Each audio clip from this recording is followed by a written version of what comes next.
in all of its aspects.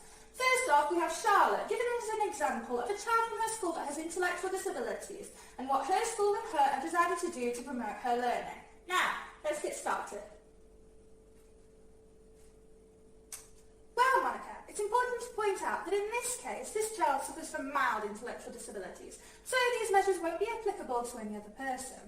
In her case, we started off by gathering all of the documents that we thought would be useful, such as her psychopedagogical report, which helps us to properly create her PTI and school educational proposal as a team. After this, our team of teachers decided that she would need some curricular adaptations to reduce the demands to a basic level, mainly in the core subjects. Because of this, we also decided to change our evaluation process, taking into account the process more than the results. Finally, we decided that there should be a special education teacher on hand at all times to help guide her through the learning process. Moving on to the measures that I implemented in my class, I decided to work on various aspects. For the learning process itself, I decided to help her learn with a hands-on approach. Here, she learned through fun games that allow her to interact with the classroom. To help promote this, I set small but often goals so that she feels accomplished with her work, as well as breaking everything down into easy steps throughout both oral and visual instructions. I also wanted to work on her social skills, as children with intellectual disabilities tend to have difficulties in this area.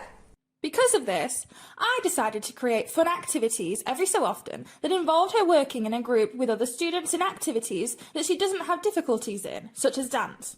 I also decided to ask the students to be clear with their feelings with her, as she doesn't realise often how they are feeling. Finally, as an extra, I have one of her friends to offer help if needed, so that she can feel more autonomous and not have to have the special ed teacher with her at all times. Wow, that was great, Charlotte! Now, let's move on to the second part of this interview. So, I have a question for you. In a situation where there was a lot of children that didn't speak the language in a school, what elements of the diversity care plan would you include? That's a good question, Monica. Well, in this situation, we can see that most of these students will have incorporated late into the educational system. Now, because of the widespread of this situation in this school, we can assume that it would not be a good idea to make them repeat grades and go into a level that is below them. Instead, we should adapt their classes to them.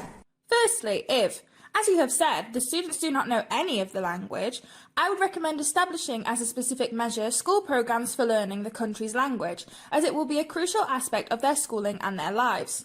For the rest of their classes, I recommend graduating the activities in a way that fits their needs, starting off simpler and working our way up based upon their progress. The best method that I believe can be applied here at the beginning is project-based learning, focusing more on the activity itself than their grammar and vocabulary. To ensure that the students are learning, we can proceed with the reinforcement and curricular support of contents worked in class. However, if this process does not work in the case that they have difficulties learning their language, significant curricular adaptations will be made as a specific measure. Finally, as an extra, it may be helpful to include information and communication technologies in the classroom at the beginning, as this will facilitate their ability to communicate their needs or issues with the teacher. Here, they can use things like word reference to translate what they want to say, or paint to draw what they need. Now, in the case that all of these measures fail for a specific student, we'll have to contemplate placing them in a grade lower than their level. Despite this, this is something that we will avoid, as we don't enjoy separating children from their age group. Well, that's all the time that we have for today. Tune in next week to Diversity for more interviews. I think that I deserve a 9 in this subject because I have worked really hard, participated actively and obtained great results in the process, all whilst thoroughly enjoying the subject and my team. I have also been a good team player. I think that the most important idea that I have learned is the diversity care plan.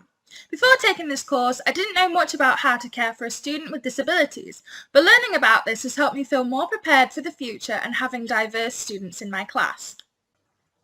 After taking this course, I feel that I am much more aware of the importance of attending to diversity, as I am now well informed about its different aspects, something that will be useful in my career.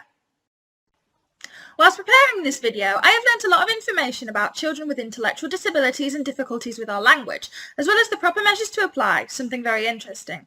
On the other hand, I also learnt how to film videos and join them together in the editing process, which was really fun.